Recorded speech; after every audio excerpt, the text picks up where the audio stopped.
2 Kings 25. And in the 9th year of his reign, in the 10th month, on the 10th day of the month, King Nebuchadnezzar of Babylon came with all his army against Jerusalem and laid siege to it. They built siege works against it all around. So the city was besieged until the 11th year of King Zedekiah. On the 9th day of the 4th month, the famine became so severe in the city that there was no food for the people of the land. Then a breach was made in the city wall. The king with all the soldiers fled by night by the way of the gate between the two walls by the king's garden, though the Chaldeans were all around the city. They went in the direction of the Arabah. But the army of the Chaldeans pursued the king and overtook him in the plains of Jericho. All his army was scattered, deserting him. Then they captured the king and brought him up to the king of Babylon at Riblah, who passed sentence on him. They slaughtered the sons of Zedekiah before his eyes, then put out the eyes of Zedekiah. They bound him in fetters and took him to Babylon. In the 5th month, on the 7th day of the month, which was the 19th year of King Nebuchadnezzar, king of Babylon, Nebuzaradan, the captain of the bodyguard, a servant of the king of Babylon, came to Jerusalem. He burned the house of the Lord, the king's house, and all the houses of Jerusalem. Every great house he burned down. All the army of the Chaldeans who were with the captain of the guard broke down the walls around Jerusalem. Nebuzaradan, the captain of the guard, carried into exile the rest of the people who were left in the city, and the deserters who had defected to the king of Babylon, all the rest of the population. But the captain of the guard left some of the poorest people of the land to be vine dressers and tillers of the soil. The bronze pillars that were in the house of the Lord, as well as the stands, and the bronze sea that were in the house of the Lord, the Chaldeans broke in pieces and carried the bronze to Babylon. They took away the pots, the shovels, the snuffers, the dishes for incense, and all the bronze vessels used in the temple service, as well as the fire pans and the basins.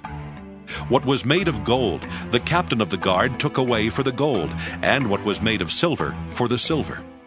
As for the 2 pillars, the one sea and the stands, which Solomon had made for the house of the Lord, the bronze of all these vessels was beyond weighing. The height of the one pillar was 18 cubits, and on it was a bronze capital. The height of the capital was 3 cubits. Latticework and pomegranates, all of bronze, were on the capital all around. The 2nd pillar had the same with the latticework. The captain of the guard took the chief priest Seraiah, the 2nd priest Zephaniah, and the 3 guardians of the threshold. From the city he took an officer who had been in command of the soldiers, and 5 men of the king's council who were found in the city. The secretary who was the commander of the army, who mustered the people of the land, and 60 men of the people of the land who were found in the city. Nebuzaradan, the captain of the guard, took them and brought them to the king of Babylon at Riblah. The king of Babylon struck them down and put them to death at Riblah in the land of Hamath. So Judah went into exile out of its land.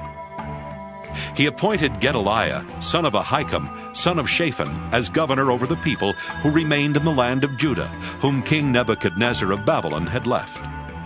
Now when all the captains of the forces and their men heard that the king of Babylon had appointed Gedaliah as governor, they came with their men to Gedaliah at Mizpah, namely Ishmael, son of Nethaniah, Johanan, son of Kareah, Seraiah, son of Tanhumeth the Netophathite, and Jaazaniah, son of the Maacathite.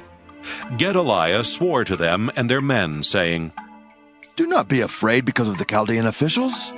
Live in the land, serve the king of Babylon, and it shall be well with you." But in the 7th month, Ishmael, son of Nethaniah, son of Elishama of the royal family, came with 10 men. They struck down Gedaliah so that he died, along with the Judeans and Chaldeans who were with him at Mizpah. Then all the people, high and low, and the captains of the forces, set out and went to Egypt, for they were afraid of the Chaldeans.